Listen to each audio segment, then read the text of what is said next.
நான் Instagram open பண்ணும்போது எனக்கு வந்து சுத்தமாகவே வந்துட்டு எனக்கு ஃபாலோவர்ஸ் வரவே இல்லை. 1 மந்த் நான் வந்து வெயிட் பண்ணிகிட்டே இருந்தேன். நான் கான்டென்ட் பண்ணல. ரம்ஜான் மந்த் இருந்துச்சு. ரெசிபீஸ்லாம் போட்டேன். அப்பயே வந்து பெருசாக எதுவுமே ரீச் வரவே இல்லை. நான் ரொம்ப வந்து சீக்கிரம் டிமோட்டிவேட் ஆகிடுவேன். என் ஹஸ்பண்ட் வந்து உன்னால் எதுவும் முடியாதுன்னு எப்போ பாரு சொல்லிட்டே இருப்பாங்க. நீ ஒரு சேனல் ஓப்பன் பண்ணால் ஜஸ்ட்டு வந்து 1 மந்த் 1 வீக் தான் நீ ட்ரை பண்ணுற. அதுக்கப்புறம் சப்ஸ்கிரைபர் வரல, நீ அப்படியே வந்து மூவ் ஆன் பண்ணிடுற, நெக்ஸ்ட் இதுக்கு போயிடுற, இல்லைன்னா வந்து சும்மா நீ உக்காந்துருக்குற, உன்னால் எதுவுமே பண்ண முடியாதுன்னு சொல்லுவாங்க. அவங்க ஒரு டிமோட்டிவேட் வந்து எனக்கு மோட்டிவேட் பண்ணுறதுக்கு தான் இருக்கும். ஆனால் அந்த டைமில் நம்மளுக்கு அப்படி இருக்கும், ச்சீ நம்மளால எதுவுமே பண்ண முடியலன்னு சொல்லிட்டு.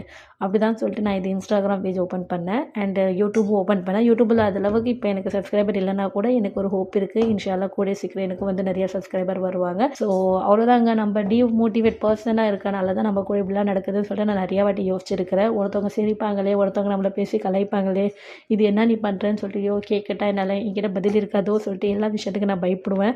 ஆனால் என் ஹஸ்பண்ட் வந்து எப்பயுமே எனக்கு சப்போர்ட்டிவாக இருப்பாங்க. நீ பண்ணி எதை வேணாலும் நான் பார்த்துக்கிறேன்னு சொல்லிட்டு. முதல்லலாம் நான் வீடியோ எடுக்க போனாலே, மாலுக்கெலாம் வீடியோ எடுக்க போனாலே என் ஹஸ்பண்ட் வந்து இல்லை நீ என்ன பண்ணுற, இதெல்லாம் பண்ணக்கூடாதுன்னு சொல்லுவாங்க. ஆனால் இப்போ வந்து வீடியோ எடுக்கும்போது அவங்களே எனக்கு கான்டென்ட் எடுத்து தருவாங்க. இது வீடியோ எடு, இது பண்ணுன்னு சொல்லிட்டு.